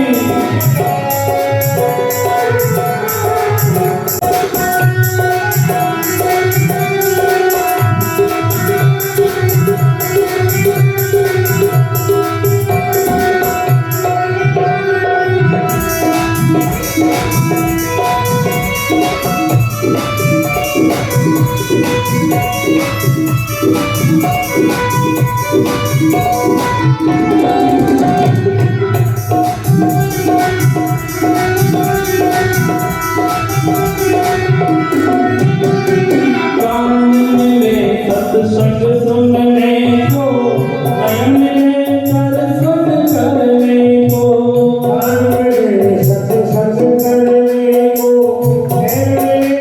दर्शन करने को कान में सत्संग सुनने को, नयन में दर्शन करने को, सत्संग करने को दर्शन करने को कान में सत्संग करने को, नयन में दर्शन करने को, कान में सत्संग करने को दर्शन करने को हाथ मिले सेवा करके नर,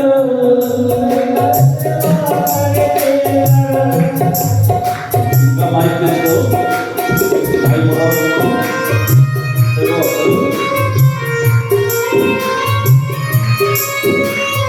हाथ मिले सेवा करके नर, हाथ में सेवा करके नर मानव जन्म सुधार बरस रही बरस रही प्रभु की कृपा, बरस रही प्रभु की कृपा बरस रही प्रभु की कृपा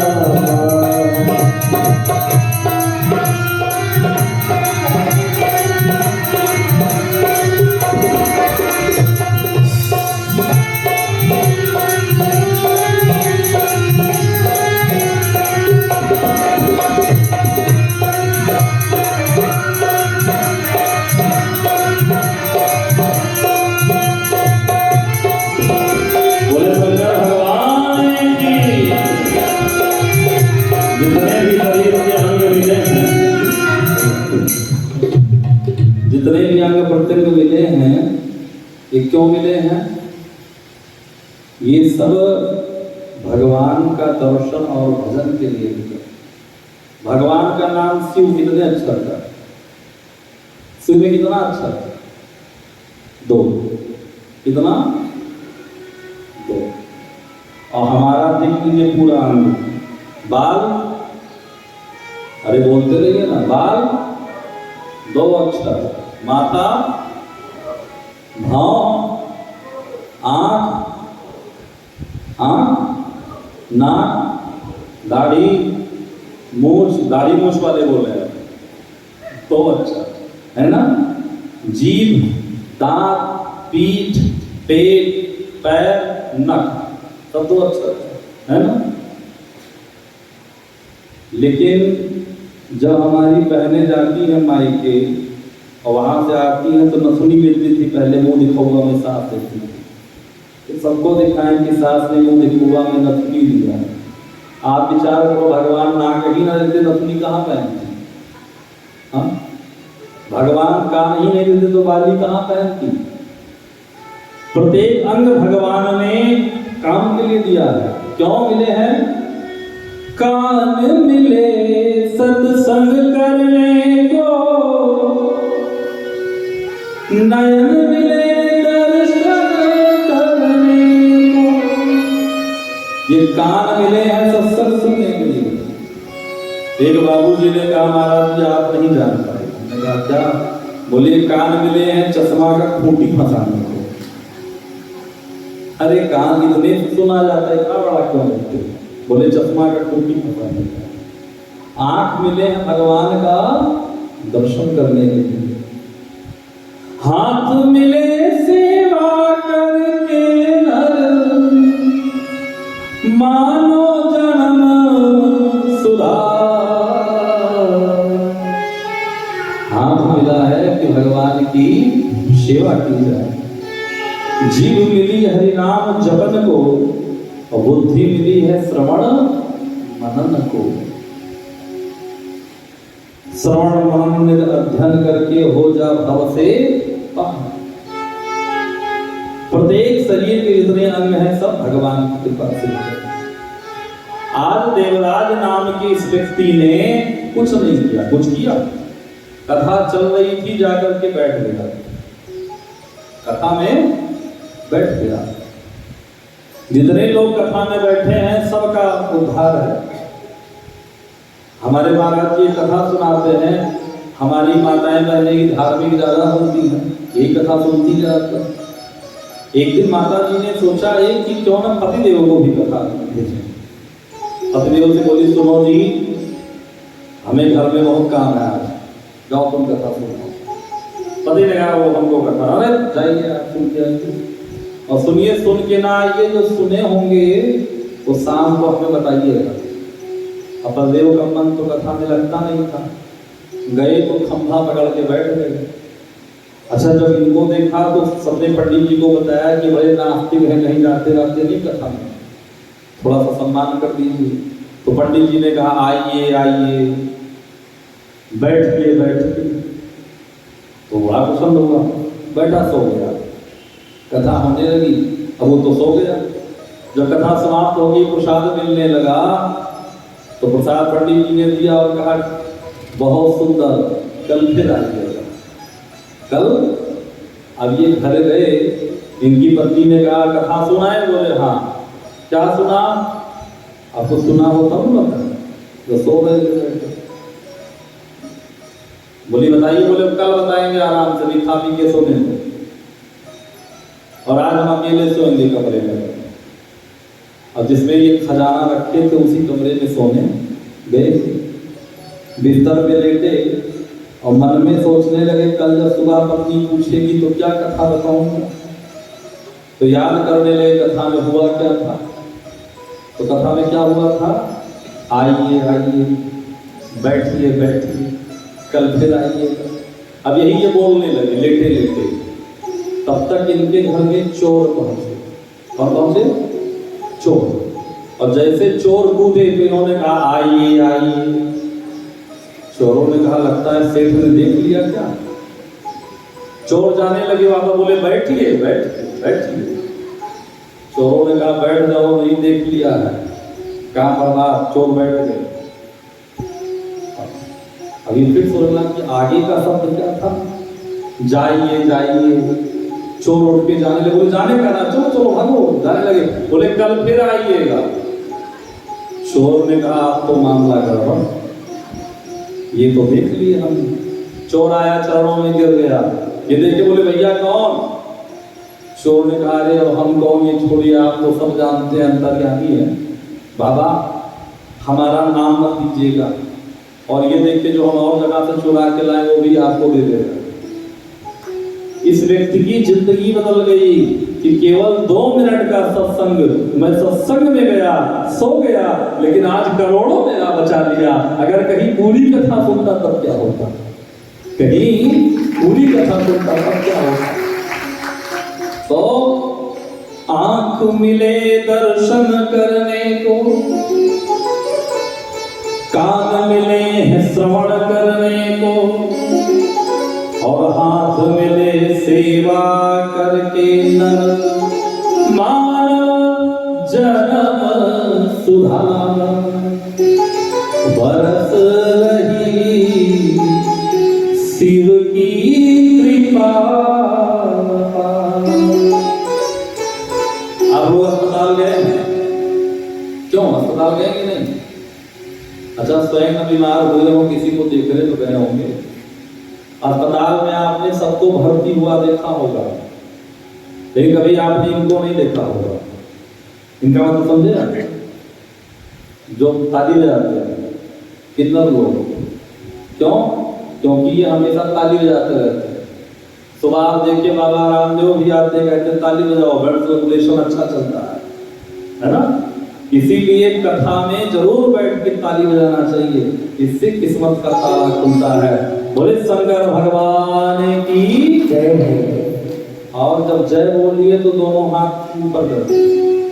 आज एकादशी व्रत तो नहीं कोई है ना? एकादशी है आज? एकादशी? अच्छा, आप लोगों का हुआ है सबका? कभी नहीं आवाज नहीं करनी। चलिए कल खा पी के आइएगा और दमदारी। बोले शंकर भगवान की। पांडाल से बाहर आवाज नहीं मिल रही। कितने अच्छे हैं आप लोग, बोलते हैं। अच्छा, आज पहला दिन है, थोड़े थोड़े शर्मा रहे हैं सब लोग। देखिए, भोजन और भजन में बिल्कुल होशियार रहना चाहिए, दोनों में। कथा का प्रभाव देखिए, देवराज नाम का व्यक्ति जो पूरे जीवन पापाचार अत्याचार वेश्यागमन में लिप्त रहा, आज वो कथा सुन करके भगवान के धाम को गया। बोले महाराज कोई और कथा हो तो सुनाइए। बोले सुनो। समुद्र निकटे देशे ग्रामो वात्सल संगका वसन्ति यत्र पापिष्ठा वेद धर्मोजिता जनाः। दो से कान पूरा लगा दो भैया, लेके लगा दो। दो एक लीड दे दीजिए, खाली कोई लीड हो दीजिए, सौरमंडल लगाएंगे। तब भगवान की कृपा का दूसरा उदाहरण दिया। समुद्र के निकट एक देश है जिसका नाम है वाष्कल। वाष्कल नाम का गांव है इस देश में, जहां पर एक ब्राह्मण रहता था जो सभी दुर्गुणों में लिप्त था, सभी दुर्गुणों में लिप्त था। वेद से ब्राह्मण वैदिक धर्म से विमुक्त था। उसका विवाह हुआ, पत्नी आई। पति का नाम था बिंदु, पत्नी आई नाम था चंचुला। चंचुला बड़ी सुंदरी थी, लेकिन चंचुला जैसी पत्नी होने के बाद भी बिंदु वेश्यागामी हो गया, दूसरी स्त्रियों के साथ रहने लगा। वेश्यागामी के दूसरे स्त्रियों के साथ। जो चंचुला मना करती तो चंचुला के मना करने पर ये उसके साथ मारपीट करता, हवन करता।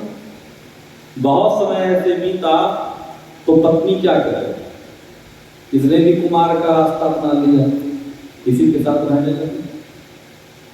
एक दिन ये आया और आकर के इसने देखा कि चंचुला पर पुरुष के साथ रखती। जो देखा तो अपनी पत्नी से मारपीट करने लगा। पत्नी ने कहा हमने आपको इतनी बार समझाया, लेकिन आपकी समझ में नहीं आया, तो मैं क्या करूं? पति ने कहा मैं तुम्हें इसलिए नहीं मार रहा हूं कि तुम इस स्त्री के साथ क्यों रह रहे हो, बल्कि इसलिए तुम्हें मार रहा हूं कि तुम इसके साथ रहती हो, इससे पैसा क्यों नहीं लेती? आप देखिए जो आज कलयुग में हो रहा है, पति पत्नी मिलकर ठगते हैं। पहले से पुराण में व्यक्ति कितना पतित हो सकता है, इसका उदाहरण शिव महापुराण में है कि तुम इसके साथ रहती हो लेकिन पैसा क्यों नहीं लेती? हम दोनों लोग मिलकर के ठगे अब दोनों लोग मिल करके ठगने लगे। धनमाकर्षयतेभ्यो हि दत्तातेभ्यो परां पतिम। चंचुला बिंदु की बात मान ली और वह व्यभिचार में लिप्त हो गए। पति पत्नी दोनों भी व्यभिचार करने लगे। कुछ समय बाद बिंदु की मृत्यु हुई। मृत्यु के बाद ये जो बिंदु था ये महाभारी पिशाच बन करके विंध्य पर्वत में हो पिशाच हो गया। चंचुला की जवानी धीरे धीरे घटती गई, बुढ़ापा आ गया। एक दिन अपने स्वजनों के साथ तीर्थ क्षेत्र में घूमने के लिए गई और तीर्थों में घूम रही थी। घूमते घूमते अपने लोगों से थोड़ा सा पिछड़ गई। होता है ना, भीड़ में लोग अलग हो जाते हैं। एक पंडित जी शिव पुराण की कथा कर रहे थे, वहां जाकर के बैठ गई। ब्राह्मण देवता जब कथा कर रहे थे तो स्त्री के गुणों का बखान करते करते उन्होंने देवियों के लिए एक बात बताई। जोस्तागार शक्ता नाम नरके यम किंकरा संत लोक परिगम चिंपन्ति स्मरित मंदिरम। जो स्त्री परपुरुष के साथ रत हो, ऐसी स्त्री की जब मृत्यु होती है यमराज नाना प्रकार से उसे प्रताड़ित करते हैं। यम के दूत से प्रकार से प्रताड़ित करते हैं। जो स्त्री पतिव्रता है तो पतिव्रता स्त्री के पति से तो भगवान भी डरते हैं। आपने सुना होगा जलंधर की पत्नी, आगे कथा आएगी, जलंधर की पत्नी थी वृंदा, जो पतिव्रता नारी थी। ब्रह्मा विष्णु और महेश मिलकर भी उन्हें मारने में सक्षम नहीं। पतिव्रता नारी जो हो चलती फिरती प्रयाग है।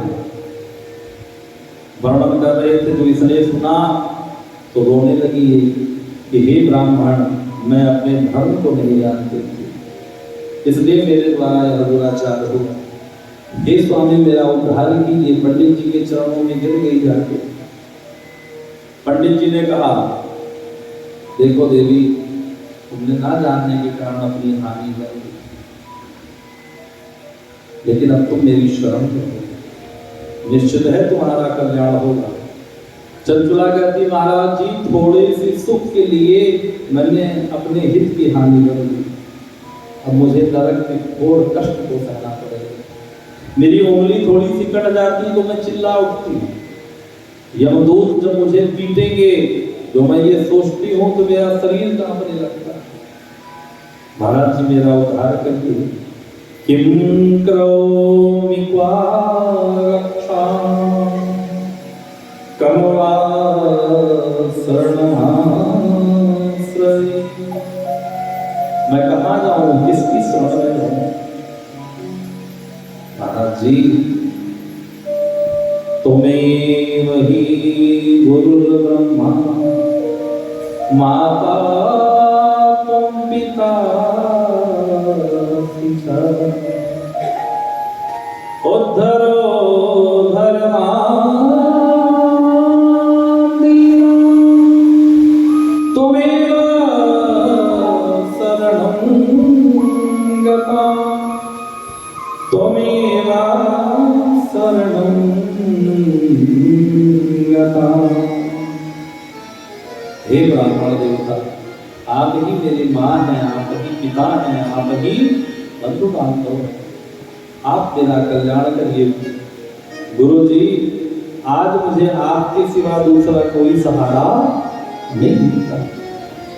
मेरे बड़े बुजुर्गों ने कहा है, मेरी माँ कहती थी कि हमें सदगुरु से कुछ भी छिपाना नहीं चाहिए।